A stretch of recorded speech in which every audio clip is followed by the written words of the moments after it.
Kuno was a young boy born in a fantasy world with the hero's scar on his face, which is considered to be incredibly rare, which was left on him by a holy knight. But the price he had to pay for that was the loss of his eyesight forever. Kuno never knew what seeing something even meant, and often asked his parents what seeing feels like, and his father would reply that seeing means being able to perceive colors, see all the beautiful things God made in this world, and it is a very important thing if you want to find big goth baddies. His mother, on the other hand, told him that the loss of his eyes is nothing compared to the hero's scar he has received, and claims that it was a small price to pay. He often heard the maids of his household pity him for the fact that he was blind, which irritated Kuno, who just wanted to be treated as a normal boy of his age. He was soon given a magic instructor as well, which he wasn't totally a fan of since he couldn't understand what would that do to a person who can't see. One of the maids guides him towards the room where his new magic tutor was waiting, and Kuno asks the maid what's the point of learning any magic if he can't even walk on his own and needs someone to handhold him at all times. The maid understands his frustration and tells him that he was born with the water crest on his forehead,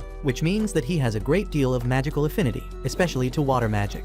And if he learns the magic, he can do wonders for the world and himself. Kuno doesn't really agree with that, but decides not to argue as the maid opens the door where his new tutor, Jen, was waiting for him. The blue-haired nerd baddie greets Kuno warmly and introduces herself before starting with their first lesson. The lesson turns out to be a pretty easy one for Kuno, who immediately manages to get his staff wet with a simple spell. Jen praises him for his talents while Kuno asks what he did with the magic. Jen explains that he just used a simple magic spell, which produced a blob of water the size of an eyeball. A sudden realization hits Kuno as he grabs his eyes, which scares Jen, who thinks that Kuno is one of those woke snowflakes who can't take a joke and love getting offended.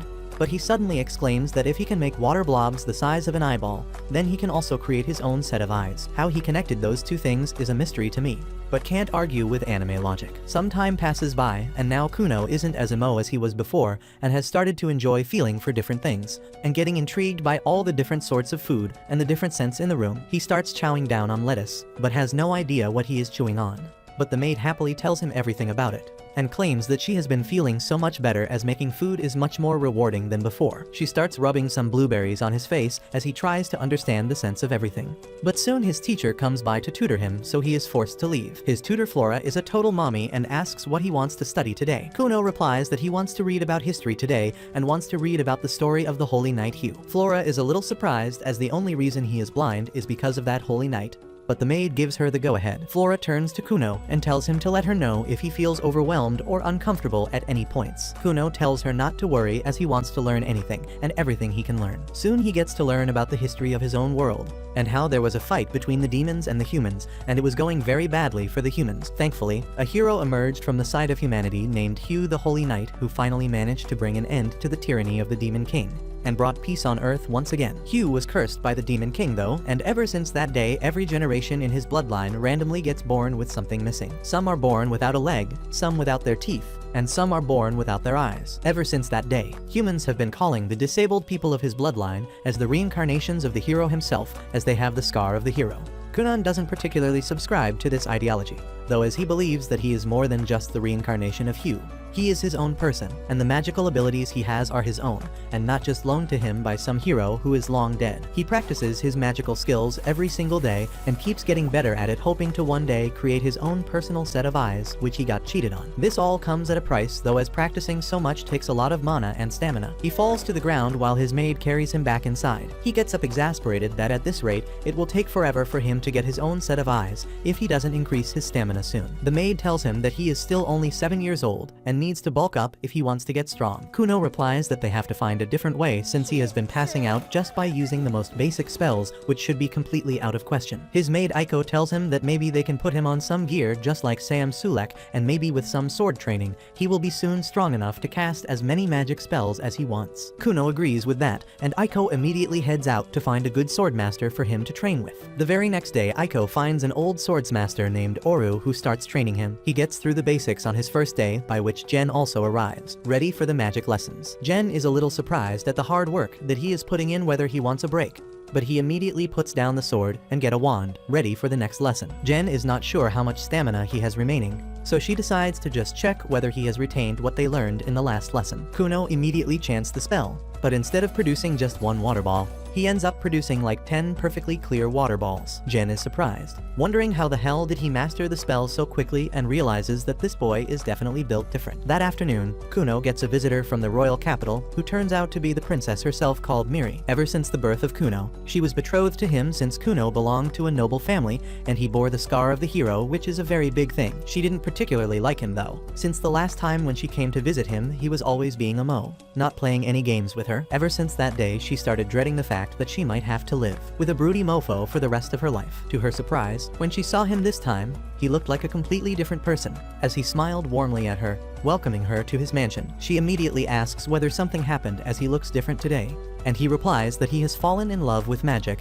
and found a new purpose in his life. He then apologizes for not paying proper attention whenever they met before this and claims that he has a lot to tell her about the new developments, and immediately produces a water ball in front of her. She immediately gets excited and impressed, but Kuno decides to riz her up and creates a rainbow with the help of his water ball, which turns out to be a total hit. He then takes her hand and shows her around the garden where they trade stories about their lives. And soon the sun starts setting, and she is forced to get back in her carriage and head back to the capital again. The very next day, he tells Flora that he wants to learn all the mannerism of a gentleman, so he can be a better partner to Miri, and even Flora is impressed at her thoughtfulness, and starts teaching him all the courtesy that should come easy to a noble. After his lesson, Jen also arrives for her class, and is shocked to see the change in Kuno's demeanor, as he gives her a very formal greeting, and thanks her for everything she has done till now. Jen decides to promote him from the basic spells, and explains that now they can go ahead and learn about some more complex spells, which would need him to think about all the different components of his spell. For example, you can change the viscosity, the color, the temperature amongst other things, and use it in a million different ways. She then produces 2 water balls in front of him and tells him to touch both of them. Those shapes are something he is already familiar with, so he immediately grabs them and realizes that one is warm and the other one is colder. Jen replies that alterations like these are what differentiates one magician from the other one. Kuno seems to understand the concept and produces a water ball, which then plops into the cup in front of him. He then tells Aiko to have a sip, which confuses her a little, but she doesn't question him and does as she was told. The moment she tastes the water, her expression changes, as she tells them that the water tastes like apple juice. Jen is absolutely smashed by this, as she thinks about how it took her an entire sleepless night to come up with a new thing to teach him. So the least he can do is not master it immediately. That night, Kuno stays awake in his bed, holding a green and a red apple, thinking about how he can understand the taste and the scent of different things. But still, he has no idea what a color is, until he manages to find a way to understand that he won't be able to create any finer alterations to his magic, let alone a set of magical eyeballs. The next day, when he was sitting for breakfast, something changes inside him. He tells Aiko that he wants some milk tea without the milk, which is stupid. But Aiko doesn't want to make fun of a disabled person, so she asks him to get her some water. He produces a water ball in the air and sends it her way when suddenly he realizes that he has been able to feel different things all of her life. And what if those things are what everyone else calls colors? He picks a green apple and asks whether this apple is red. But Aiko simply thinks that he has gone insane and tells him that it's green and not red. Then he picks a different apple and asks whether that apple is red. Aiko replies that it is indeed red in color. That's when Kuno surprises her by claiming that the basket in front of him has 3 red and 2 green apples. Aiko is shocked to hear that, but Kuno replies that he has been able to feel different things by touching them. He thinks that he can figure out what each color feels like to his fingers. This is a big improvement, and Aiko immediately runs to tell his father about the new development. He immediately asks whether Kuno can read books, and Aiko replies that he is able to trace the color of the ink on the paper and read that way. The next morning, he starts practicing his magic once again and summons a huge red-colored water ball, claiming that he can sense the color better if he makes it bigger. Just then, his mother calls out to him, which breaks his concentration, and the water ball falls on them, covering them in the red liquid. His mother gets knocked out cold, thinking that something happened and her dear son was covered in blood, which confuses Kuno. But Aiko tells him that the color of blood is red as well, and that's why his mother is so scared. While this is happening, Jen watches it from afar, thinking that the feats that Kuno is able to perform is beyond anything that she has ever seen before, and wonders whether this boy has the talent to attain the most prized title in the world and become a cerulean wizard. A couple days pass by, and now Kuno has started studying about hydromancy. He is trying to expand his horizons to see what all is he good at.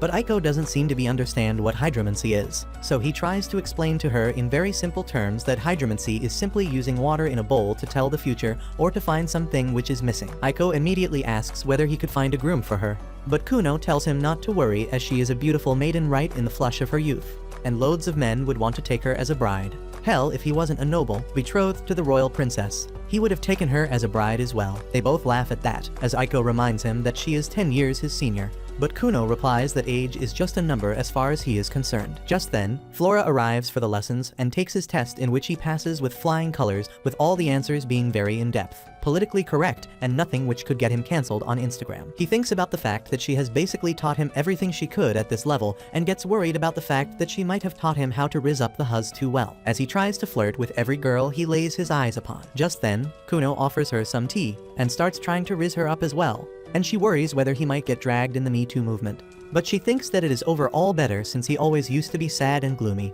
Now at least he seems to be enjoying his life. Later that night, Aiko tells Kuno that they need to get ready, as his lord father wants to meet him and has called him over to his mansion. He immediately gets ready, and soon the two of them head out into the cold night with a torch in Aiko's hand while she complains about being cold. Kuno decides to do something about it and uses his magic to produce two big blobs of water. But to Aiko's surprise, the water is warm and soft.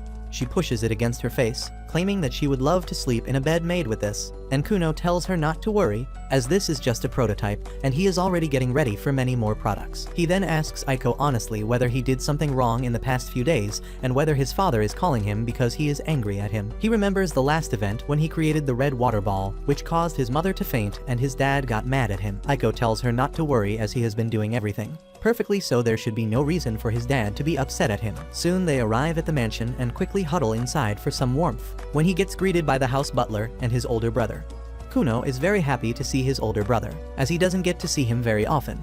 But his brother tells him that they don't have a lot of time because their parents are waiting in the solar. The older brother leads them to the room, and on the way, he asks Kuno whether he would like to hold his hand as a guide. But Kuno tells him not to worry, as now he is able to sense his environment a great deal better and shouldn't have much trouble maneuvering through it. His brother thinks about the time when Kuno would always stay in his emo state and he would always have to hold his hand to take him anywhere, even in the house. He is really surprised by the amount of change Kuno has gone through in such a small time and wishes him the best. Soon they knock at the solar and enter inside, when his father tells him that Miss Flora claims that she has taught everything she has to teach to a noble child, and for further education, a formal school would be necessary. Kuno replies that he doesn't really want to go to a school, as he doesn't want to create problems for any classmates or teachers with his disability. Moreover, he claims that he has plans of his own and has decided what avenue he wants to follow, and it definitely doesn't involve a school. His father laughs at it. While my father would have whooped my ass if I said this. His father claims that he thinks that formal education is for normies as well, but since it is mandatory by law for anyone of noble descent, he had to ask the king for a favor and create an exception for Kuno. Kuno replies that he can smell the nepotism already, and his father tells him to shut the hell up and take what's given to him without trying to be too woke. With that, Kuno comes to the actual questions and starts asking about his pocket money, claiming that he deserves a raise considering that he has been working so hard. But just like a capitalist pig, his father declines, claiming that the next time he pulls any stunts like the garden blood incident, he is going to cut his pocket money for 6 straight months. His mother butts in to change the topic and brings the train back on the track. His father remembers why exactly he called Kuno here and tells him that while he agrees with his decision to drop out from the school, he also needs to think about his future with the Princess Miri. Since schooling is such an important part in the noble's upbringing, she might face ridicule about the fact that her husband-to-be is not even schooled properly. Surprisingly enough, Kuno understands all this and agrees to go to the school, claiming that it will be a hassle, but he can't let the princess be ridiculed because of him. His father tells him not to worry though, since with the power of nepotism and corruption, he has made it so that he only has to go to the school 5 times to give the final advanced level exams and pass it to graduate. That sounds like a win-win situation to Kuno, so he immediately agrees. His older brother tells him not to worry, and he won't be alone since both him and Princess Miri are going to attend the same exam as well, so all of them can graduate together. His mom gets really excited at the fact that her son will be attending the school soon and immediately calls in Aiko, as they will have to take a bunch of measurements for his coat and other pieces of clothing. Before he can go, his father calls Ixio back in and tells him that while Kuno is at the school, some other nobles who hate them might try to approach him and Princess Miri, and it will be his job to make sure that nothing goes wrong. Ixio tells him not to worry, as he will always be with them and make sure his younger brother is safe. The next time Princess Miri visits him, she is excited to know that he will be attending the school with her, and tells him not to worry as she will escort him around and show him everything. Kuno wonders out loud that other nobles who are in love with her might not like that and get jealous, but Miri tells him not to worry as that will not happen. Kuno asks whether she is not popular in her school then and is just another loner. but she tells him that she is obviously very popular on the account of her being a princess, and she knows of at least 5 boys eager to court her. Kuno thinks about the fact that these things can become problematic, so he decides to get a different magic staff for self-defense. Finally, the day of departure comes and Kuno gets ready alongside Ixio. But everyone is focused on Kuno as he looks dashing with his new cape and a new cane. He flashes a few poses before getting in the carriage, and then uses his water magic to cover the wheels of the wagon with a thin layer of water to make it more stable and less bumpy. Ixio is pretty impressed by Kuno's ideas, while Kuno is just happy that his magical skills have some actual real-life uses, unlike a degree in gender studies or anthropology. His brother reminisces about the time when Kuno was still a gloomy emo kid and fell over because Ixio wasn't paying attention and then started crying like a little bitch. Kuno tells him not to worry, as he is not that person anymore and is strong enough that he can outlive all of humanity. Ixio starts getting a little worried, as his little snot of a brother is starting to talk more like a demon king than a hero's reincarnation. But he puts his thoughts aside when they finally arrive at the academy. Kuno finds Miri waiting for him outside and immediately starts flirting with her, while his older brother stands around awkwardly. Kuno soon gets a little overwhelmed by all the new stimulus as he can hear thousands of voices and feel the presence of hundreds of students inside the school. He thinks about how his earlier self would have recoiled from this, but his magic has given him the confidence he needed, and he grabs Miri's hands and enters the academy. He immediately becomes the fan favorite of the girls, as they claim that the new boy looks more like the prince in the stories than a student. While even the professor who was supposed to show him around the school who was stressed as she heard that Kuno was an extremely shy boy. But the reality looks completely different. She calls out to him and introduces herself as Professor Cast, claiming that she is going to be his guide today. He thanks her for the help and bids farewell to his brother and Miri, who promised to have lunch together. While the professor was showing him around, he had no idea that he had already made a bunch of enemies of the bullies who used to rule the school and were the most popular before his arrival. Cass takes Kuno to a separate classroom and explains that he will be giving 5 exams for his graduation, and usually there is a gap between each exam. But since the school got direct orders from his father and the king himself to bunch his exams together, Kuno seriously replies that the king and his father are besties, and what they are doing is a clear case of nepotism, which he doesn't support at all. Cass claims that she doesn't want to be dragged in any kind of political messes and pleads him to keep her out of his woke activism. She hands him the question paper and claims that he has 2 hours to finish the exam. After the exam was over, he meets up with Miri and heads down to get something to eat. Before he could reach the dining area though, they get approached by Prince Lyle, who is Miri's older brother, and pissed at the fact that someone more popular than him is in the school right now. Kuno feels Miri tense up at the sight of her brother, but has no idea who he is facing at the moment. He was about to lash out as prince or not. No one talks shit to his bride-to-be. But before he could do anything, Ixio intervenes and tries to dissolve the situation. Unfortunately, Lyle and his cronies don't seem to be in a mood to talk nicely, and keep trying to escalate the situation. Just then, Kuno decides to take matters in his own hands, as he secretly uses his magic to collect all the magical droplets nearby and pulls it down at Lyle's trousers before claiming that the prince seems to have pissed his pants. The prince is furious, but too embarrassed to say anything as he walks away to get changed, while Ixio tells his brother to keep it down as no one can ever know that he is the one who did that to the royal prince of the kingdom. Ixio keeps racking his brains about what might happen now that they have created an enmity with the 6th prince of the kingdom. But Kuno doesn't really seem to care as he munches down on his burger, while Ixio prays that they qualify their exams without any further mishaps. Meanwhile, Lyle is pissed off at Kuno, and he is planning his revenge. He walks menacingly through the school corridors, and the students are all scared of him. He doesn't spare even the teachers and tells Cass to get back in the kitchen when she asks him to be a little quiet in the hallways. Back in the dining hall, Kuno asks Miri and Ixio what the hell is wrong with Lyle, and why did he not even try to hide his hatred. Miri replies that he probably did that to keep her status in check, because he is afraid she will overshadow him someday. Kuno is interested in the tea, and Miri tells him that Lyle is the 6th prince, and she is the 9th princess. In normal hierarchy, she is below him. But since she is engaged to someone bearing the hero's scar, her social status is rising quickly, and that scares Lyle. Miri says that now that Kuno has made his social debut, the two of them have higher social status than Lyle, and he is just desperate to stay relevant. Kuno finds all that politics stuff boring, and Miri tells him that even if he were not a magician or the bearer of the holy scar, she would still be happy to be engaged to him. Kuno uses his flirting skills and says that he is glad to be engaged to her too, and the next time he sees her dad, he will kneel before him in gratitude, even though he is never going to kneel before another man. With that, he says that he should apologize to Prince Lyle for his actions first. But both Ixio and Miri tell him not to even dare, because that is a worse idea than dating a girl who is still friends with her ex. Soon after that, it is time for Kuno's final exam, and he trains his magic with Jen before taking the test. As usual, he summons a blob of water and Jen tells him to change its sensation today. Kuno immediately uses his power to freeze the blob, and when Jen holds it, She says that it feels like an apple, which is not really possible, but nerd baddies are always right. She tells Kuno to touch a lot of things to understand how they feel, and then use them to alter his magic even further. Instead of using this chance to touch her, or some grass, Kuno goes and starts diddling a horse as soon as he reaches school. Ixio comes out and is taken aback on seeing his brother act so sus, but he decides to leave him to his methods. Just then, Miri comes running to welcome them, and Kuno acts extra dramatic, saying that since it is the last day he is going to meet her at school, he feels like the world is ending for him. After that, he goes inside where Cass tells him that he will be taking the final exam with the rest of the students.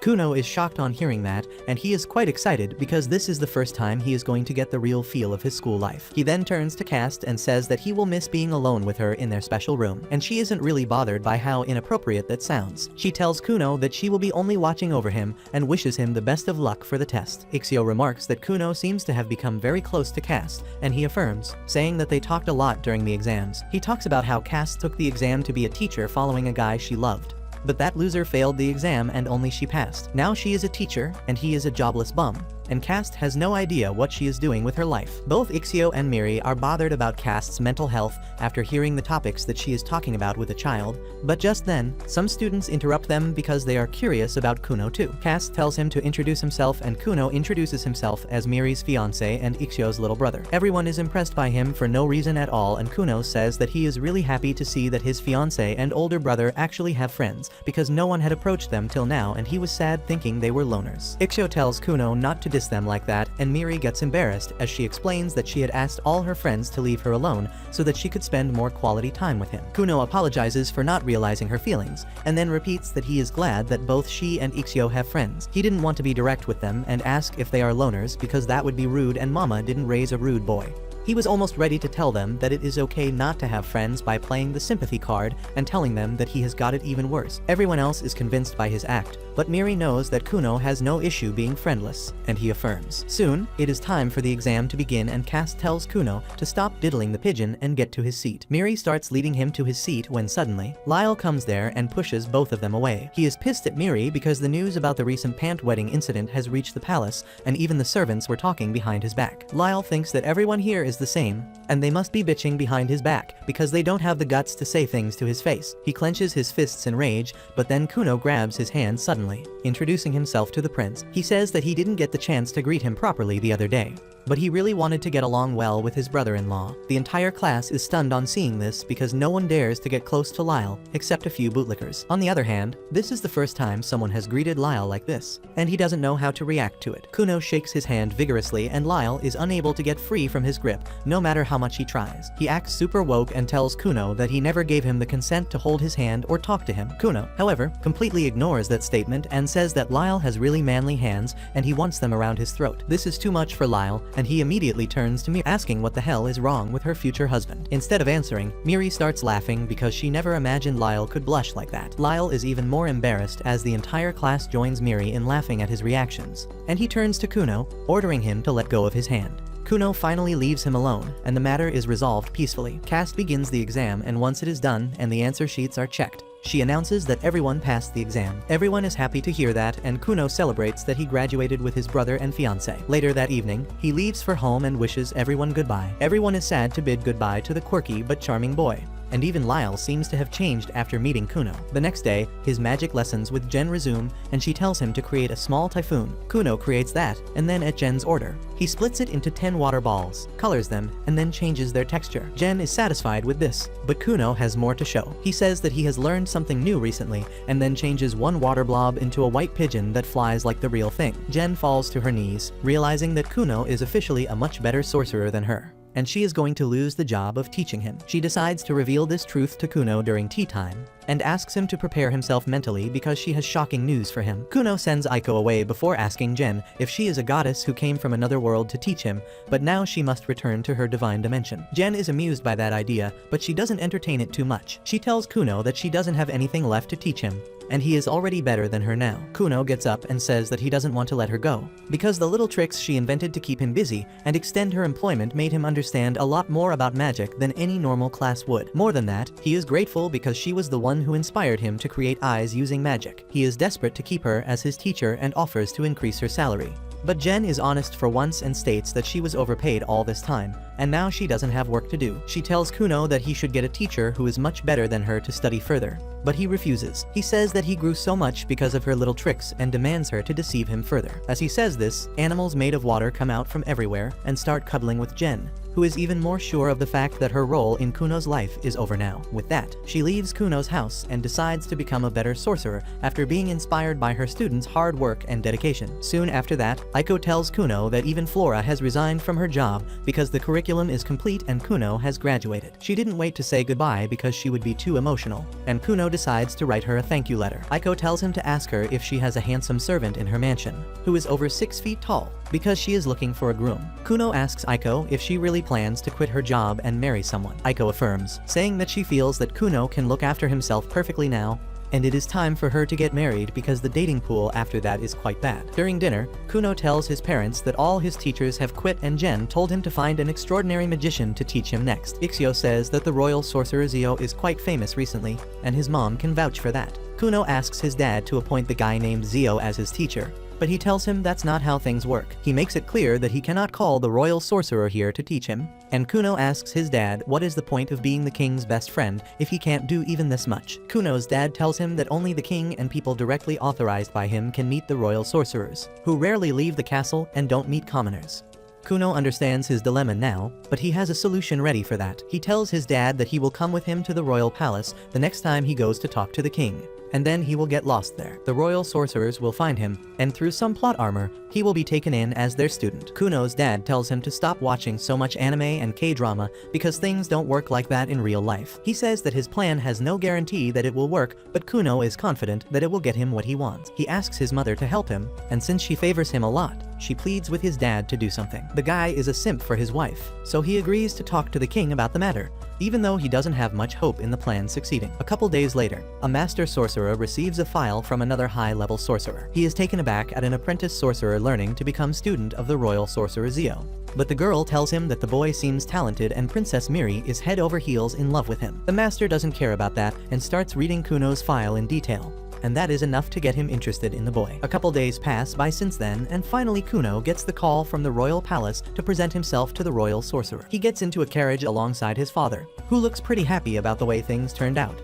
Kuno claims that the friendship between the king and his father must run pretty deep if he got ready for a demand such as his. But his father replies that the real reason why they are getting an opportunity to meet up with the royal sorcerer is because the head sorcerer of the court took a deep interest in Kuno and his abilities and wanted to meet with him as well. His father then asks what kind of magic he is able to do at this point, and Kuno immediately chants a spell and creates a small ball of water which quickly converts into a black cat and sits down on his lap. His father is amazed by this, claiming that he can't believe that something like this could even be achieved by magic, and starts touching the little kitty. He is surprised that the cat doesn't even feel like magic or like water. It just feels like any other random cat that he would catch on the street. Kuno tells him that he has only recently mastered the looks of the animal, since before that he was only managing to create animals which were completely transparent. But from the past couple of times he is managing to change the color of the animals as he wants to. His father starts playing with the cat happily, and Kuno asks whether they should get an actual cat for that home. Like a typical dad, he refuses, claiming that they would create a lot of mess in the house, plus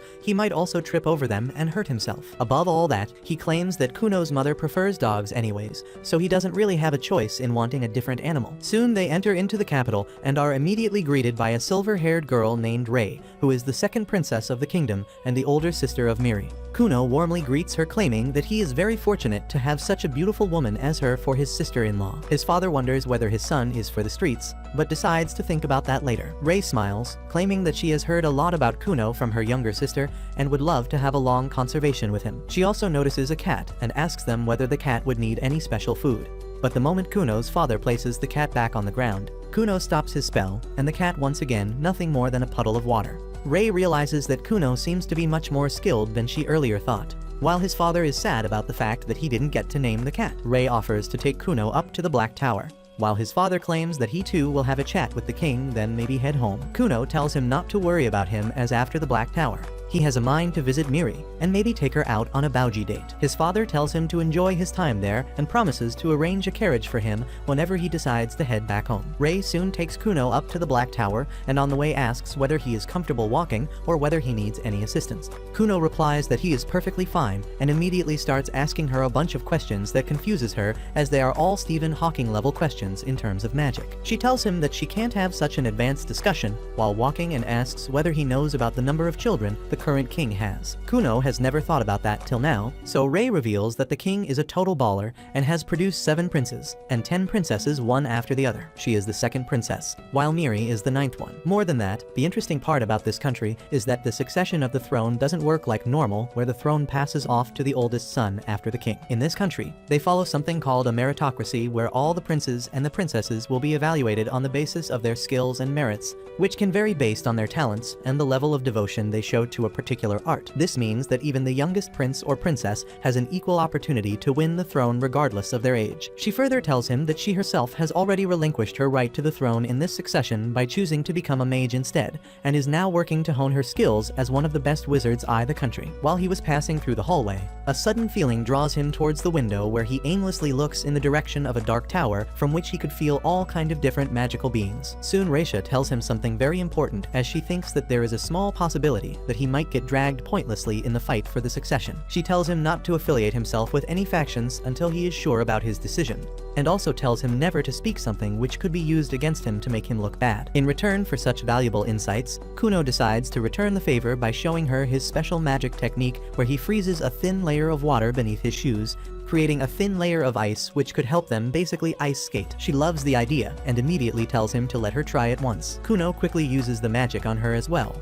and then both of them start skating through the corridors like a bunch of mad lads, while the guards try to chase after them, as they can't let Ray get hurt by anything. Unfortunately, Ray and Kuno are much faster than the guard and manage to escape them, but their luck soon runs out as a knight spots the two of them and immediately gives chase. Kuno asks whether they should stop, but Ray was having too much fun and tells him that they can probably outrun the knight. But that's where they were wrong, as the knight manages to catch them and takes them outside in the garden for a good scolding. Later, they were escorted towards the tower, where he is soon introduced to H, the head sorcerer of the kingdom. Kuno is humbled by his presence as he realizes how big the world is. He earlier thought that Ray's magic was impressive, but compared to even that, H seems to be on a completely different level altogether. H immediately asks whether he was born with a water crest, and Kuno replies in the affirmative before claiming that he doesn't really have much idea about these crests. H explains that there are 7 different types of crests that the mages can bear, and they correlate to their magical affinities, such as fire, water, earth, wind, light, darkness, and foul, alongside that each crest has a rank in terms of stars from 1 to 5. Which makes Kuno's 2 stars a fairly common occurrence. Ray replies that even she is a 2-star crest wind mage. Kuno immediately understands it, claiming that he can immediately feel it, as himself and Ray are like American processed cheese, whereas H seems to be an artisanal wheel of aged parmesan. H agrees that the description seems good enough, and reveals that he is actually a 4-star. Immediately after that, H takes them all to the training ground below and tells Kuno that he is going to test him a little to gauge his magical prowess. Kuno gets a little intimidated, wondering whether this means that a royal mage will be ready to become his tutor if he manages to pass the test, but he doesn't really guess a lot of time to mull all that over, as H immediately calls forth an older student who is also a royal mage and tells him to demonstrate his water magic. The mage chants the spell, and immediately an array of magical droplets of water appear in the air, creating a brilliant pattern, while H turns towards Kuno and tells him to conquer the boy's magic with his own. He thinks about the time Jen would tell him about how not only can he create water, but he can also manipulate the water already present in the environment. Till date, it has never been a problem for him, but he has never actually tried to gain control over the water that another mage has created. He realizes that H has effortlessly created an assignment that neither he nor Jen thought about, and now he will have to deal with it on the fly. He decides to give it a go, and immediately tries to wrestle the control away from the silver hair mage. At first he thought it might work, but he hits a roadblock when the water droplets start resisting, as the mage manages to hold his droplets under his own magic effortlessly. H seems to be very interested in what was going to happen next, but Kuno is not one to lose so easily, so he gives it his all and uses all his stamina to try and gain control. To everyone's surprise, Kuno manages to wrestle 2 of the water balls away from the highly trained and experienced mage before H puts a stop to it. Kuno drops to his knees, breathing hard, while the silver-haired mage honestly replies that he could have never thought that a mere boy could take away 2 of his water balls. He then turns towards Hchet, claiming that he is willing to take the boy under his tutelage, But immediately the other mages start chiming in, claiming that even they would like to have Kuno as their pupil. H tells them all to shut up, as he wants to see what else can Kuno actually do, and asks him to create something that he has thought about. Kuno immediately creates a trampoline with the help of his water magic, and immediately Uch starts bouncing on top of it, having the time of his life. The other mages get in line wanting to have a go, as they want to understand how it works, and whether they can recreate it. Uch however tells Kuno that he wants him to stay the night in the castle, so that they can see what else is Kuno capable of. Kuno replies that unfortunately he has a date with Miri, so he needs to take her out for dinner tonight. Just then Ray asks him whether he can create any other animals from his magic, or maybe humans. Kuno replies that he can do both of these things, and immediately creates a human doll made out of water magic in the shape of his maid. It is still not perfected yet, so the maid is a little translucent. Plus, he hasn't dialed in their movements perfectly, so that's also an issue as of now. The silver-haired mage asks whether he can make the dolls do anything, and Kuno tells them about the time when he tried to make them fly, but it wasn't well received as the doll looked dumb while doing it. Uch immediately gets interested, and Kuno is forced to demonstrate. He starts playing around with the doll, sending her up in the air back and forth again and again, scaring half the people of the castle, which gets him scolded once again, and they are all forced to apologize. Soon the sunset comes, and H tells Kuno that he has successfully passed the tests, and he will personally assign Kuno a sorcerer so that he can learn to use his magic better. Kuno is overjoyed by that and goes to tell his father, who is pissed since he has heard complaints about his son twice in a matter of hours and scolds him for being irresponsible with his magic. Soon, his father leaves to head back to their mansion, leaving Kuno behind with Ray, who realizes that he needs to head out to Miri or he will be late for dinner. Ray tells him that they must use their magic to reach Miri, otherwise they would be late, so they decide to do a little experiment as Kuno creates a water bubble, and Ray uses her wind magic to propel them forward like Aladdin's magic carpet as they soar through the skies and reach near Miri's chamber in no time. Unfortunately, Ray forgets to gradually decrease her magic, and turns it off completely, which causes them to fall, and they get caught by the Knight Dario for the third time today, who is pretty pissed and once again gives them a long lecture, while Miri waits for her Prince Charming in her dress. Miri is also getting freaked out waiting for Kuno, as she paces up and down her room, wondering whether her groom-to-be would even come or not. The maid tries to calm her down, claiming that Kuno must have stayed too long at the academy, and that's why he might be late. Thankfully, soon enough they hear a knock at the door, and the maid finds one of the guards waiting for her as he announces that Kuno has arrived and is waiting for the princess outside. The maid turns around and immediately finds Miri sitting on the couch, sipping some expensive tea, as if she wasn't just freaking out and running up and down her room. Before she could even finish her sentence, Miri was out of the room, walking briskly towards her waiting fiancé. She finds Kuno waiting for him at the base of the stairs, and he immediately apologizes for being late before trying to riz her up, claiming that the moon looks beautiful tonight, even though he hella blind. He asks Miri for her hand, which she graciously offers him, and he immediately guides her into his whip and takes her into a 3 Michelin-star Gordon Ramsay restaurant. They enter the fine dine restaurant and are immediately offered very expensive sparkling water.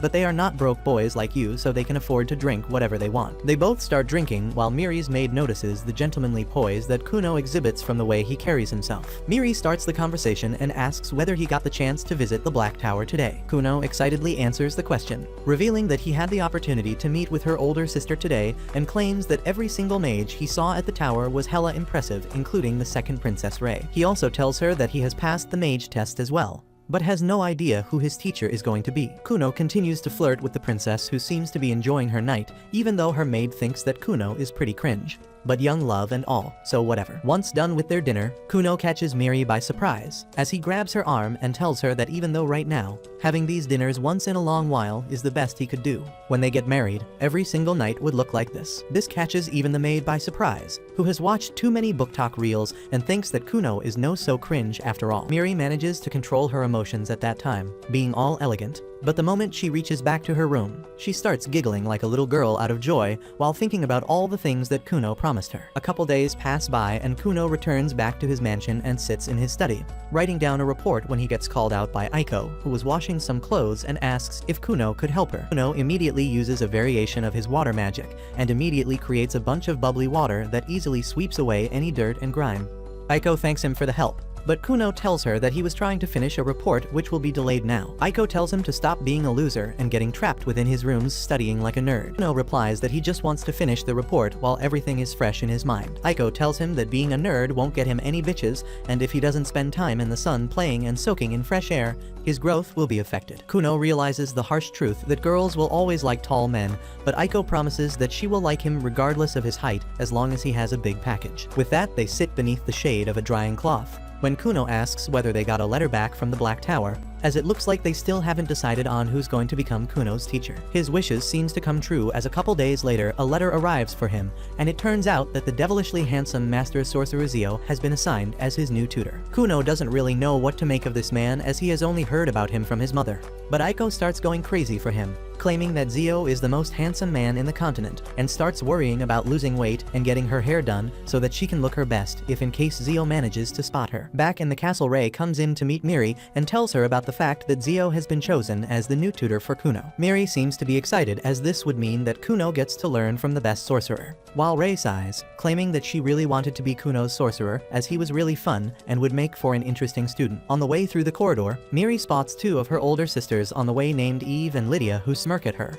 and Miri immediately frozen on her spot. Thankfully Rei is with her, which gives her some confidence, but Eve butts in, claiming that they have been hearing a lot about her fiancé Kuno, and jokes about how they are not yet married and are only betrothed, which means that he can technically fall in love and marry any other princesses he wants. This makes Miri insecure, but Rei speaks up, claiming that both of the girls are chopped to F, and Kuno wouldn't see them even if he had a working set of eyes. This makes the girls blush in anger, as they run past them, claiming that Rei should mind her own business and act more like a princess since she has already been scolded thrice by a knight. Back at Kuno's mansion, he drinks tea alongside Aiko, while wondering what kind of a person is his teacher exactly, while Aiko is already blushing just thinking about Zio, and the fact that she will be able to see him up close. Suddenly, a carriage stops at their door, and Miri hops out of it.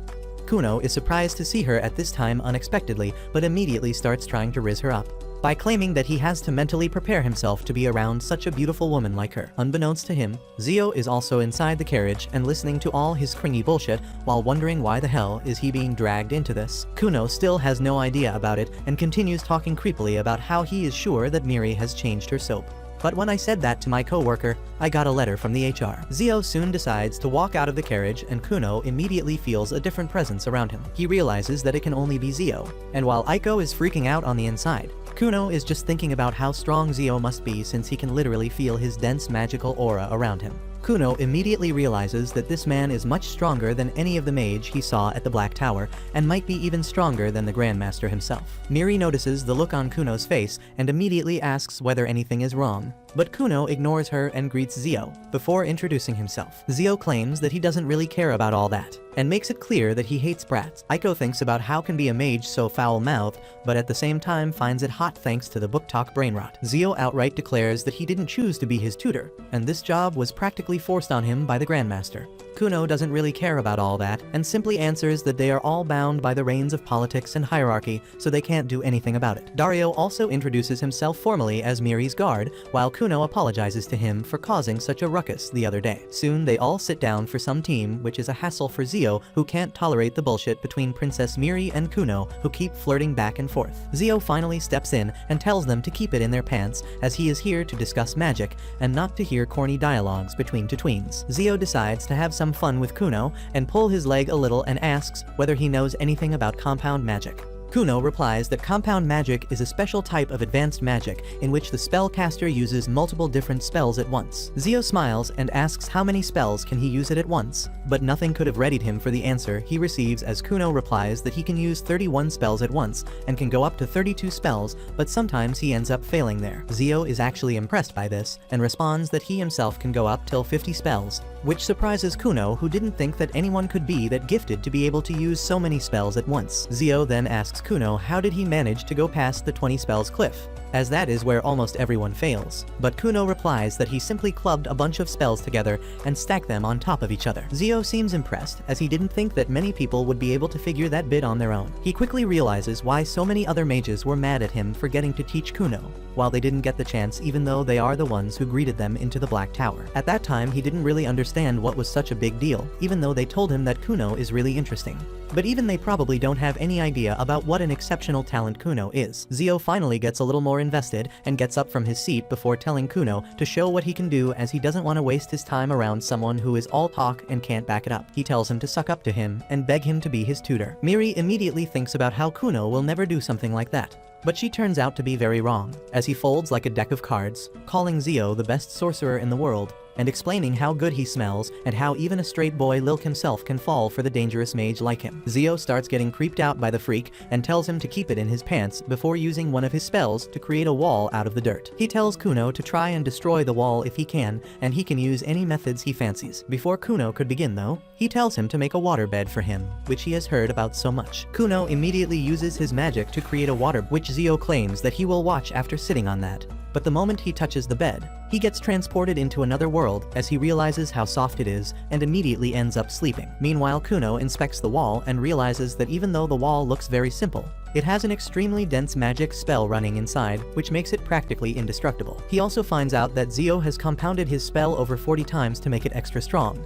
But he doesn't fret much. In fact, he sits down with the princess for some tea, claiming that they should wait for Zio to wake up and then he will break it. 2 hours pass by and Zio wakes up to find the sun setting over the horizon and his wall still standing. He asks Kuno whether he gave up, but Kuno responds that he was waiting, and now that Zio is up, he can deal with the wall. With that, Kuno walks up to the wall and uses his detergent water, which slowly washes away the dirt. Zio smiles as he realizes that instead of forcing his way through with a water blast like other people would have done, he chose the smarter route. Watching that, he decides to formally accept Kuno as his student and tells him that from now on, he will be assisting him with all his experiments starting tomorrow. The next day, Zio arrives once again alongside Princess Miri and immediately calls out to Kuno, claiming that he is the luckiest boy in the world as he is getting the privilege to be taught by the best mage in the entire kingdom. Kuno is a master at sucking at this point and immediately starts buttering Zio up as he claims that he is definitely the luckiest in the world to be trained by the most handsome man in the kingdom. Zio seems satisfied and smiles, claiming that today's work is going to be hard, and Kuno shouldn't expect him to go easy on him. Kuno immediately starts acting as he was in a soap opera, grabbing his head, claiming that if Zio went easy on Kuno, he would simply think that he doesn't love him anymore. Zio gets a little creeped out by the little perv and tells him to keep it in his pants and takes him inside. Once inside the room though, Kuno's excitement dies out as he realizes that today's job is going to be noting down the memos that Zio has created into proper documents with good handwriting. Kuno knows that this is basically Zio's work, which he is too lazy to do and is forcing up on Kuno, who was so excited to learn all the different kinds of magic today. But alas, he doesn't have any options and agrees to do the work. Zio turns towards the rest of the crew and tells them all to piss off as the documents here are national secrets which can't be read by anyone apart from him. Kuno apologizes to Miri and promises to complete the work soon and come back to her. Miri smiles and leaves the room alongside the others, after when Zio turns towards Kuno and tells him to create the waterbed that he made yesterday. Kuno immediately uses his magic and creates a comfy and warm waterbed. Without a single word, Zio pops on top of it and goes into deep sleep. Kuno lets out a sigh and gets down to his work, while Miri takes Aiko aside in the gazebo outside and tells her that she is trying to learn how to fight with a sword from the past couple of days, but tells her not to reveal this information to Kuno yet. Aiko is surprised as it is not very common for princesses to learn how to fight with a sword, but she agrees to keep quiet. Miri soon gets ready and grabs her wooden sword before coming out into the arena against Dario. They start fencing against each other, and it's very clear that Miri has just recently started learning, but she is making quick progress as she wants to be good enough for Kuno. She knows that he has the hero's scar, which means that he is going to be super famous, and she needs to match him with her own skills and talents so that they can be seen as equal in everyone's eyes. Back in the room above, Kuno continues to decipher the letters from the old parchments and keeps getting stuck because the writing on the papers are utterly garbage, making it difficult to understand what's a letter and what's a diagram. While he was struggling with one of the memos, Zio ends up waking from his slumber and seems to be properly recharged now. He turns his attention towards Kuno and asks how far has he gotten with the task at hand. Kuno responds that he is nearly halfway done, but instead of praising him, Zio starts talking smack, claiming that even a blind person could work quicker than him. Kuno slaps back by claiming that anyone could turn blind if they try reading his handwriting. He claims that even an earthworm wrapped in mud and smeared across a paper would look better than his handwriting. Zio tells him not to compare his masterful work to a lowly earthworm, but Kuno simply tells him that he is definitely going to send him an invoice for all the work he is making him do. Zio tells him not to get too smart as he is being trained even at this moment. Kuno looks surprised, but Zio tells him that what they can read from a book retains as information in their brain, which they forget sooner or later, but the things that their brain tries to interpret, then their hands note down, get stuck in the deeper parts of their mind, and gets engraved as knowledge which is not easy to forget. Kuno finally understands the reason for the wax on wax off and thanks him for the training. Soon enough evening comes and Zio gets ready to leave once again. He tells Kuno to finish up all the remaining work by the time he comes next, But before he could leave, Kuno stops him and asks what was the weird diagram-looking things on one of the memos which looked like a spell. Zio thinks about it, but realizes that it would be easier to show than to explain, so he tells him to visit him in the capital next time, and he will show it to him. Kuno gets excited, and then immediately turns towards the princess and tells her that he will see her very soon again. The very next day, he returns back to the capital and gets ready to enter the Black Tower once again, when he gets surrounded by the royal mages, who are happy to see Kuno back again, and start asking all sorts of questions. Before he could even answer though, Zio ends up arriving and tells Kuno to follow him inside. Ray asks Zio why the hell is he taking Kuno inside and asks horrified whether he is going to take Kuno to the demon room. Zio doesn't even bother with an explanation and tells Kuno to create the waterbed, which does its job perfectly, and soon enough all the nosy students are asleep. They start walking once again, and on the way up, Zio asks whether Kuno has any idea about magical weapons. Kuno replies that magical weapons are special weapons that are able to channel the magic of its user. Zio nods in agreement, explaining that there are special mages whose only job is to create magical weapons for royal mages. With that, he opens the door to his study and reveals the entire room covered with dust and scrolls. Kuno is amazed but excited as he eagerly starts looking through the scrolls, finding one new spell after the others, which he has never tried before. He flips through the bundle of scrolls and comes across a special magic book which was only available to a select few royal mages, and claims that he was going to use the power of nepotism to gain access to this book. He excitedly turns towards Zio and claims that he wants to live here forever. Zio turns around and tells him that he doesn't need to live here and eventually he can have it all if he wants. With that, he turns his focus towards a box in front of him, claiming that he has been working on a special magical tool for the past few months, and the diagram that Kuno saw yesterday was an illustration of the same tool. Kuno walks up and opens the box, only to find it empty. Confused, he asks Zio what exactly does this thing do, and Zio responds that he is trying to create a device which can help them get whatever they want without moving. For example, he wanted an apple. The device will create one for them. Kuno claims that he would love to have a device like that and have it make pancakes. Zio replies that with the help of Kuno's water magic, he can finally start the testing phase of the product and launch it in the market. Zio claims that his earth magic can deal with the outer shell, while Kuno's water magic can deal with the intricate moving parts inside the device. Kuno realizes that this device could actually be a hit, and agrees to work alongside Zio. Soon enough, they go down to have lunch, and that's where the headmaster of the mages tells Kuno about the School of Wizardry and Witchcraft, where mages from all over the world travel to attend. Kuno has never heard of this, and gets excited by the thought. Zio tells him not to think about it too much right now, only mages above the age of 12 can enroll. But right now Kuno is only 10, so he can't do anything. 2 years pass by since that day, and finally Zio decides to test Kuno about everything that he has learnt over the past 2 years. They take their positions in front of Miri and the others, and Kuno gets ready with his water magic to defend whatever Zio has in mind to throw at him. Zio smiles and creates a bunch of spikes from his earth magic, and shoots it at Kuno, who is forced to use compound magic to create a bunch of water drops which soak in the damage and return as a tsunami towards Zio, breaking right at his feet. Zio smiles, claiming that he has passed the test, and Kuno is overjoyed to hear it. Following that, they enter back into the house, where Aiko brings out a magic pot which creates a fresh pie, just with the help of magic. Miri tastes it and claims that it tastes fresh out of the oven, and even Kuno claims that their product has been a hit in the market,